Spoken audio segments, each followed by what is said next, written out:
তফসিল ঘোষণার ঠিক একদিনের ব্যবধানে দেশে ঘটে গেল এক উদ্বেগজনক ঘটনা। নির্বাচনী প্রচারণা চালানোর সময় রাজধানীর বিজয়নগর এলাকায় গুলিবিদ্ধ হন ঢাকা ৮ আসনের সম্ভাব্য স্বতন্ত্র প্রার্থী ও ইনকিলাব মঞ্চের মুখপাত্র শরীফ ওসমান হাদী।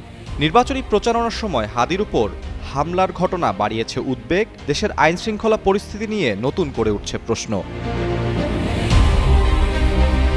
এরই মধ্যে গভীর উদ্বেগ, নিন্দা ও প্রতিবাদ জানিয়েছে বিভিন্ন রাজনৈতিক দল ও সংগঠন। নির্বাচনী পরিবেশ বানচালে সন্ত্রাসী কার্যক্রম বিস্তারের নীল নকশা এবং ওসমান হাদীর উপর আক্রমণকে সুদূরপ্রসারী অশুভ পরিকল্পনার অংশ বলে দাবি করছে বিএনপি।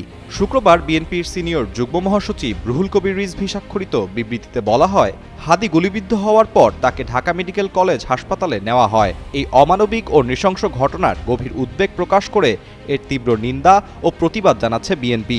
তিনি বলেন, এই আক্রমণ নিঃসন্দেহে নির্বাচনী পরিবেশ বানচাল করার জন্য সন্ত্রাসী কার্যক্রম বিস্তারের নীল নকশা। হাদীর ওপর গুলিবর্ষণ ও হত্যা চেষ্টার তীব্র নিন্দা জানিয়েছে জামায়াতে ইসলামের আমির ডাক্তার শফিকুর রহমান। তিনি সতর্ক করে বলেন, কেউ যদি দেশে আবার নতুন করে ফ্যাসিজম বা সন্ত্রাসের রাজত্ব কায়েম করতে চান তাহলে খুব দেরি হবে না, জনগণের কাছ থেকে যথাযথ জবাব পেয়ে যাবেন। শুক্রবার বিকেলে গুলিবিদ্ধ শরীফ ওসমান হাদীকে দেখতে ঢাকা মেডিকেল কলেজ হাসপাতালে এসে সাংবাদিকদের সঙ্গে আলাপকালে এসব কথা জানান ডাক্তার শফিকুর রহমান।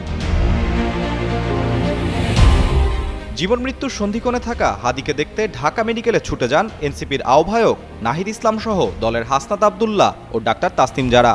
এ সময় হাসপাতালের ভেতরে সহযোদ্ধা হাদীর অবস্থা দেখে হাসনাত আবদুল্লাহ কান্নায় ভেঙে পড়েন। এর আগে তিনি ফেসবুক পোস্টে লেখেন, আল্লাহ আমার ভাইকে বাঁচাইয়া রাখো। এছাড়া হাদীর উপর এমন বর্বর হামলার তীব্র নিন্দা ও পূর্ণাঙ্গ তদন্তের দাবি জানিয়েছে এনসিপি।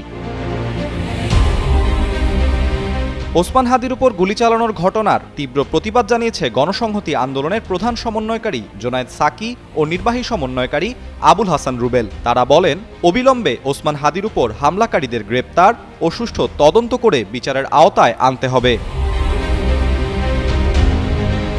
ইসলামী আন্দোলন বাংলাদেশের যুগ্ম মহাসচিব ও দলীয় মুখপাত্র মাওলানা গাজী আতাউর রহমান শুক্রবার এক বিবৃতিতে বলেন, ঘটনা শোনার সঙ্গে সঙ্গেই ইসলামী আন্দোলন বাংলাদেশের আমির উদ্বেগ প্রকাশ করেছেন এবং তার চিকিৎসার বিষয়ে খোঁজখবর রাখছেন।